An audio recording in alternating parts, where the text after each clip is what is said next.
use strumming patterns. So strumming patterns themselves are based on what's either known as eighth notes or 16th notes. And what I really mean by that, if you've got a bar of say 1, 2, 3, 4 beats, your right hand can move either twice per beat, because you've got a down and then an up. So it'd be 1 and, 2 and, 3 and, 4 and, totaling a possible of 8 strums. Or the 16th note, which is moving a total.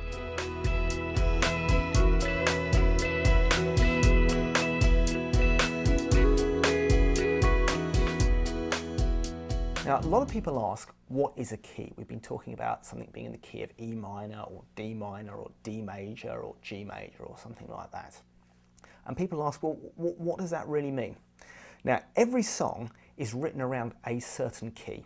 And all that simply means is that the song is written around a collection of notes and a collection of chords that all home in on one particular note and chord. So for instance, in the key of G major, the home chord or the home note is the G major chord fed in by the G note.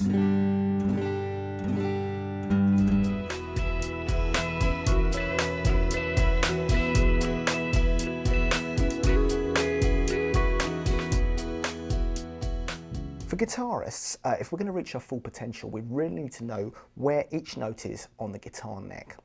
Now, not many people tend to know this particularly well. So what I've got here is a couple of simple exercises for you to really get to know this, and you can do this, say, a few times a week, and it really will improve your knowledge of where each note is on the neck at any given time. To give you some pointers as to where some of these notes are, if we use the 3 dots at fret number 3, at fret number 5, and fret number 7, and we just line them up with just strings 6, 5, and 4, we can actually get to know where quite a few of the notes on the neck already are. So if you play that one, so string 6, fret number 3, that note is G.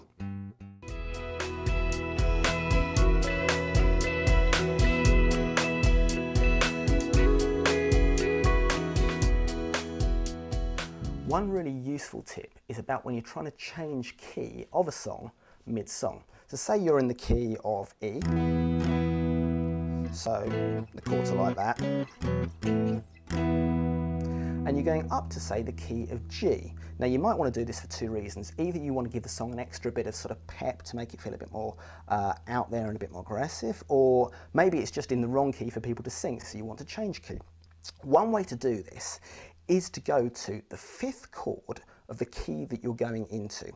So for instance, we're in the key of E, and we want to go to the key of G. Now in a key of G, the 5th chord is D, so count it up on your hands. So 1 is G, 2 is A, 3 is B, 4 is C, and 5 is D. So, say we're going from E to A to B, then you go to a D,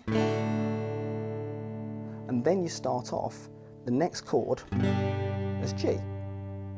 And what will happen, if you sandwich that in just before you go to the G to the start of the song as your new key, not only will your band be able to follow you, but the congregation will be able to follow you as well, because it's such a different chord. They'll be able to tell you're going into something different, and they'll know where to start singing and at what pitch.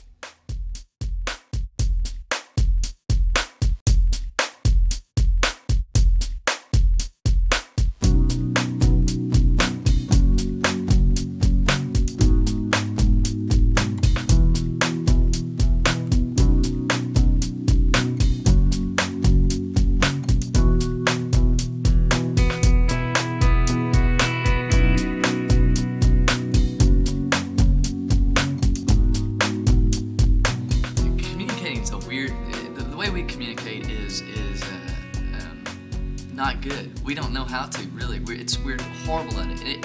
It's taken us, I mean, we've been playing together as a group. There's 6 of us up there for about 4 years now. And you would think by now we'd have worked like...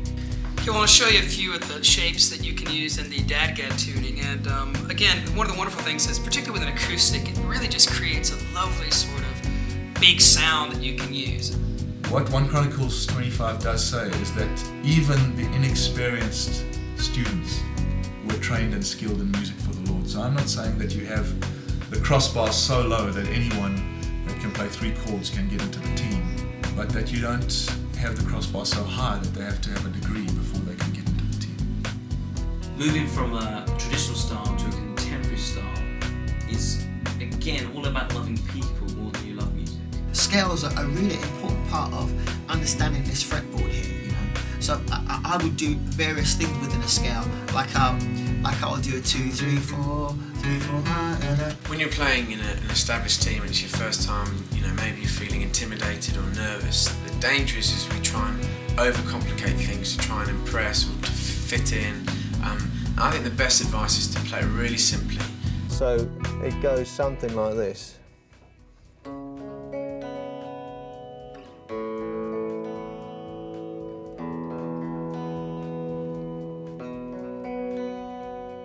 The more girls will actually want to lead worship and get involved, just because they'll see it modelled in conferences, and they'll know that that's something that they can get involved with. The key to leading at any time, to being a lead worshiper before God, is humility. Encourage and inspire the next people coming up and say, do it different than me, do it, change it, you know, be better than me, because it needs to be. And so I'm excited about seeing what's to come.